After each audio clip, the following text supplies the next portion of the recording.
I'm Allison McCann. I'm a visual journalist at 538, and I'm here today with Kelley O'Hara and Christen Press, two members of the U.S. women's national team who are taking time out of their very busy day here in New York to hang out with me. Thanks, guys, for coming. No problem. We're 3 days away from your last game before you head to the World Cup next week, which is so exciting. How are you feeling right now? Well, I'm so excited. I feel like I've been preparing my whole life to get to this moment, and now it's finally here, playing in my first World Cup. And I mean, we're excited. We have so much energy. We just got together as a team, and we're ready to go. So it's your first World Cup, Christen, but Kelley, this is your second. So if you had to give Christen one piece of World Cup advice as a veteran, doesn't even have to be related to soccer. It can just be like, don't eat the free dumplings or something. Well, I can't guarantee that there's good dumplings in Canada, so that would be one piece of advice. What's Canadian? Like poutine? Yeah, they have like those chips that are like they're like ketchup chips or something. I don't know. Don't eat those either. My one piece of advice would be that you have all the tools that you need to, succeed at that level. You've been there.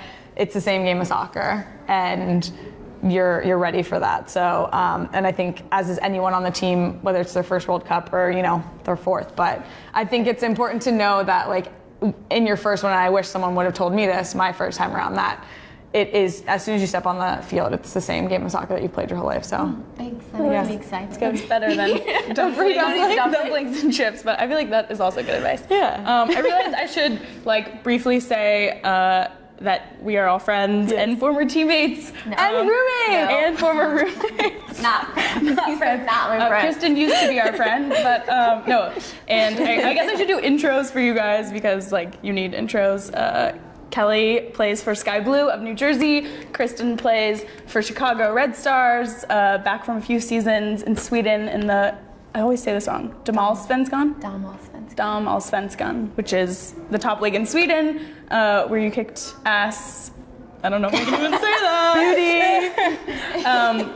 Beauty. But now you're both playing in the U.S. and doing super well. How has it been in the league this season, kind of like jumping in and out of camp and World Cup and go to a game for a week? So it's been a little weird. Yeah, the coaches had us go for 3 weeks in April, and we all got to play our first 3 games with our team. And I think it was good for us. We'd been with the national team for a good amount of time leading up to that, and for me it was nice to just get back with the team that I've been with for the past 2 seasons. This is my 3rd season, and play some games and just kind of chill out on the stress situation, because it can get stressful in camp, but it was nice to just be with the team and play a couple of games. But yeah, it was quick though.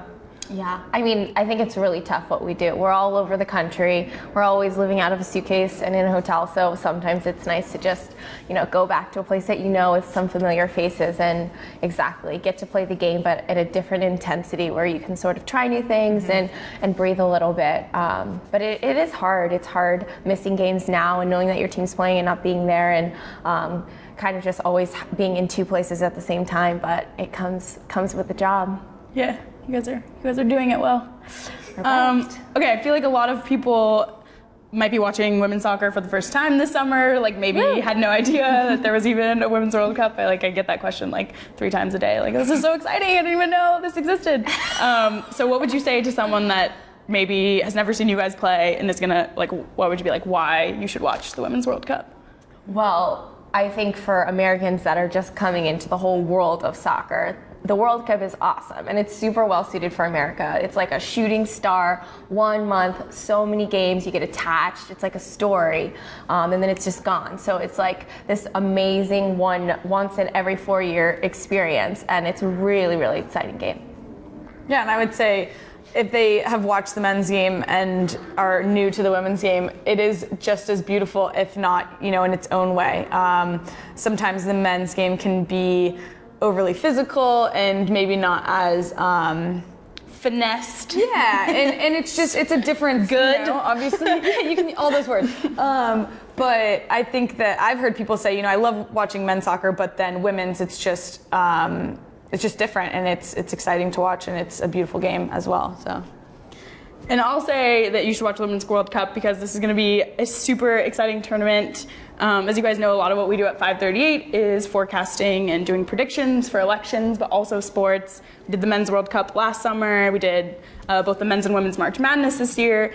And the Women's World Cup is like in the last year been our closest prediction. We're giving you guys a 28% chance of winning the tournament, which is the highest. But Germany's right behind you at 27%. Japan, France, and Canada are all up there too. And I was just curious if you guys felt like the competition really is this close. Like for Brazil last year, they had a 45% chance of winning. Like Kentucky men's basketball was 40%. Like UConn women's basketball 70%. So like there were these clear front runners, and now this tournament is starting to look like it's like a lot of very top heavy, a lot of good teams here at the top. Even though you guys are still at the very top, but do you feel like that is an accurate assessment of the game? Yeah, I think from a general perspective, that speaks to how much the women's game has progressed, and we see that in leagues with top international players coming in and having played abroad.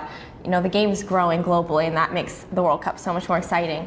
And also, I feel like in soccer, the predictions are really tough.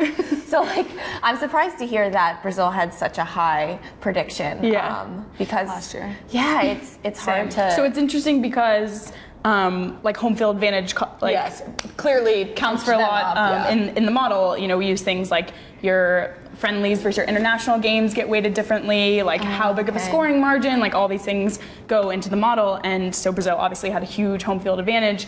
And this year we've been toying with giving you guys sort of home field advantage, even though it's in Canada, because some of the games have sold out to all US fans. So there's been some interesting quirks of the women's tournament. So we got a little bit of a home field advantage, like a tiny, but yeah, and also, we don't have the same like sort of club data that exists for the women's tournament, which I think is unfortunate because I think that would even give you guys more of a bump to have, players like that played abroad and you guys that play here, and how well you do with your club team sort of doesn't go into this equation, which it does with the men's game, which is unfortunate. Yeah, I was actually surprised to see the numbers that you sent in the email last night, that some teams were lower than I expected them to be. Obviously 20% doesn't seem like a lot, but I guess when you compare it to everyone else's percentage, it's the highest, which is interesting. But I do think that the line between the teams, next tier, exactly, is definitely closed over the years, and I think that makes it so much more exciting because we're gonna have so many good matchups at this World Cup, and it's gonna be really fun to watch. Totally.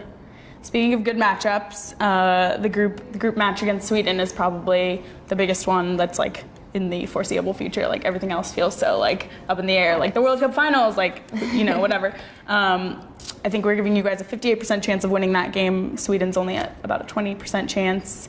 I know you've played Sweden a few times since Pia has been their coach, but so what is this game going to be like? They beat you guys in the last, you weren't there, but you were there, group stage in 2011. Mm-hmm. This is your old coach.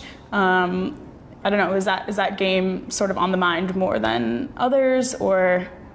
For me, no. The only game I really care about at this point is Australia, and just focusing on that. So, I mean, you have to play, we have Australia, Sweden, Nigeria, but at the end of the day, the only thing that matters is the 90 minutes of Australia that we get to play. And then, once we get that result or whatever it may be, then we can move on and focus on Sweden. So, yeah. Yeah, and I think that Sweden has sort of a special place in my heart because I really did learn a lot about myself there, and I have a lot of good friends on the team, and our team has just so many ties to them, with Tony being here and Pia being there, and having 6 players on our current team that were in Sweden at one point. So we have a lot of respect. So everyone's just going to be like hugging on the field and high-fiving? Well, the thing about it is sort of when you get to this stage, it makes it that much more fierce, the competition. Yeah. It's born out of respect and like an admiration, and I love those girls, but it makes the game even more high stakes. You were like, we have to stop texting, like, come May 48-hour rule.